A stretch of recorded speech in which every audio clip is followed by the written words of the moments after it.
Hello everyone, आज मैं लेकर के आई हूँ एवोकाडो टोस्ट, जो मैं काफ़ी दिनों से सोच रही थी बनाने के लिए। मुझे भी ट्राई करके देखना था कि आखिर एवोकाडो होता कैसा है।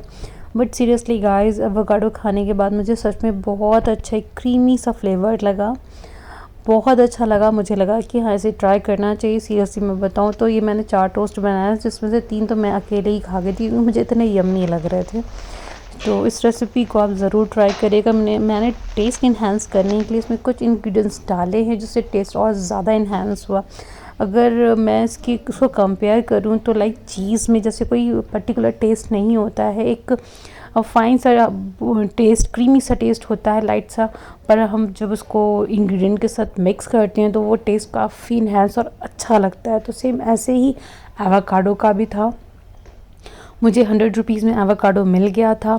और कुछ टिप्स हैं एवोकाडो के लिए। जब तक एवोकाडो अच्छे से पक ना जाए, आप उसे बिल्कुल भी कट मत करिएगा। मार्केट में वो जो सेलर्स होते हैं वो ग्रीन रखते हैं अपने पास, जिसके वजह से आप अगर घर लाके तुरंत कट करोगे तो वो थोड़ा सा अच्छा नहीं निकलेगा और मैश नहीं हो पाएगा, फिर आप परेशान होगे। तो आप जब भी मार्केट से लो तो मेक श्योर कि इस तरह का ब्राउन हो गया हो। अगर ना हुआ हो तो 1-2 दिन आप उसे रख दो। जब ये ब्राउन कलर का दिखने लग जाए तभी उसे कट करना आप, तो इजीली कट भी हो जाएगा और स्पून से पूरा अच्छे से निकल भी आएगा।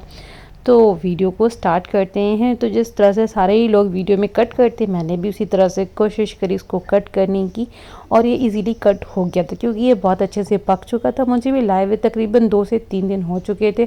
तो मैंने ही इसको पहले 2 दिन फ्रिज में रखा और 1 दिन फ्रिज के बाहर रखा रहने दिया था, ताकि और अच्छे से पक जाए। फिर जब ये ब्राउन हो गया तो फिर मैंने सोचा अब इसको कट करने का टाइम आ गया।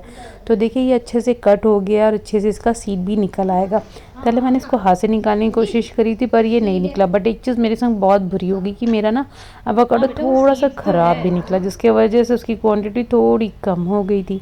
फिर मैंने इसको स्पून की हेल्प से ऐसे पुल करके निकालने की कोशिश करी और इसका सीड आराम से निकल आया।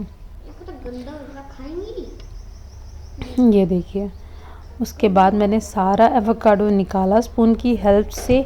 बहुत अच्छे से, बहुत इजीली निकल आता है, इसमें कोई भी प्रॉब्लम नहीं होती है। बट मैं बार बार ये बात कहूँगी, अगर आपका ये एवोकाडो अच्छे से नहीं पका हुआ है तब ज़रूर दिक्कत आएगी। तब ये ना अच्छे से पील होगा, ना ही सीड निकालने देगा, ना ही ये इस तरह से स्पून की हेल्प से निकलने देगा। ये देखिए यहाँ पे मेरा थोड़ा ख़राब निकल गया था, तो जिसके वजह से फिर मुझे जो ख़राब पोर्शन था वो मुझे निकालना पड़ गया और उसकी क्वांटिटी वैसे ही कम हो गई।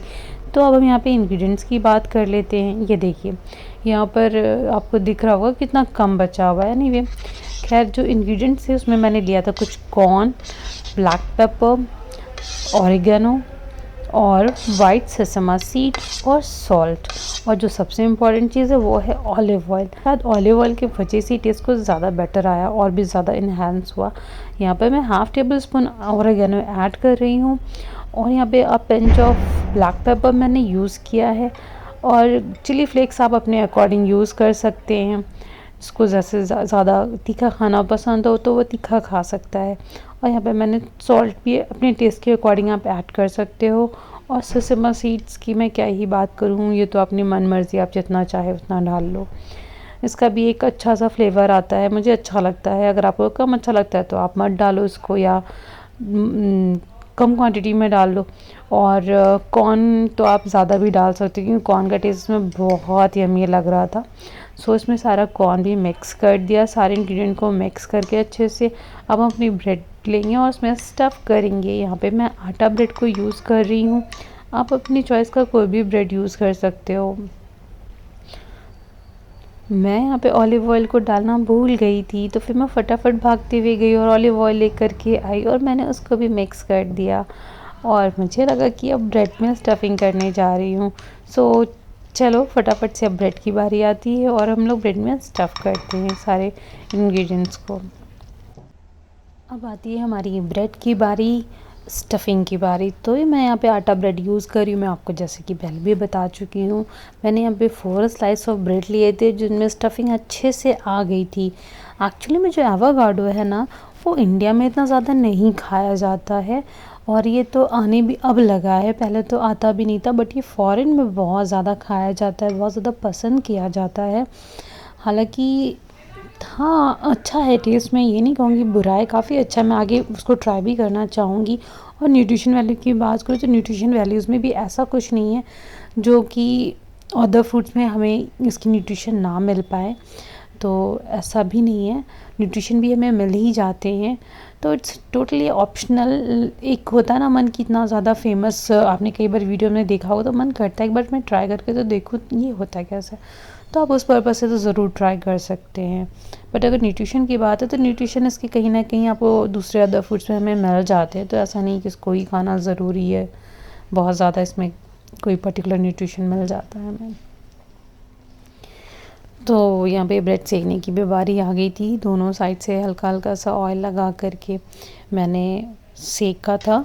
और मैं यहाँ पे ऑलिव ऑयल का यूज़ कर रही थी, और दबा दबा के सेकने से ना ब्रेड काफ़ी क्रंची अच्छे से सेक जाती है। और मैं पैन भी काफ़ी बड़ा था और दोनों स्लाइड्स एक साथ आ सकते थे, तो मैंने इस वाले को स्लाइड्स को सेकने के बाद थोड़ी देर के बाद मैं इसको साइड में कर दूँगी और दूसरी वाली ब्रेड भी इसी पे रख कर के सेक लूँगी। इससे क्या होता है ना कि वो थोड़ी और क्रंची हो जाती है, जब तक वो धीमी आंच में सिकती रहती। मैं बहुत इसमें मैंने मीडियम फ्लेम ही रखा हुआ है, यहाँ पे भी मैंने ऑयल लगाया और दूसरी ब्रेड को भी रख दिया साथ में सेकने के लिए। ये देखिए, और इस तब तक जब तक ये सिकेगी तब तक वो और क्रंची हो जाएगी। लेकिन फ्लेम आपका मीडियम होना बहुत ज़रूरी है, अगर ये तेज़ फ्लेम पर हुआ ना तो उसको वो जला देगी जो पहले ही सिक चुकी है। क्योंकि और दूसरी बात, जिस ब्रेड को मुझे सेकना है उसको मैंने सेंटर में रखा था ताकि उस पर फ्लेम अच्छे से लगे और इस पर कम लगे। देखिए इतनी अच्छे से क्रंची सी रेडी हो गई है हमारी ब्रेड। फिर मैंने इसको भी साइड में किया और जिसको मैं सेक रही थी ना उसमें ऑयल बहुत कम सा था, अच्छे से सीख नहीं रही थी, तो मैंने वापस से दोनों ब्रेड को एक साथ रख कर के सेक लिया।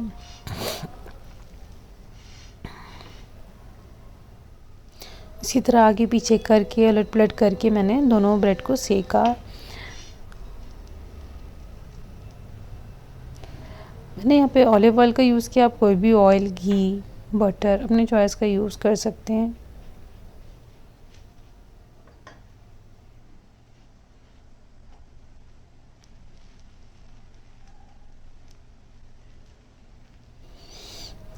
Toast is ready.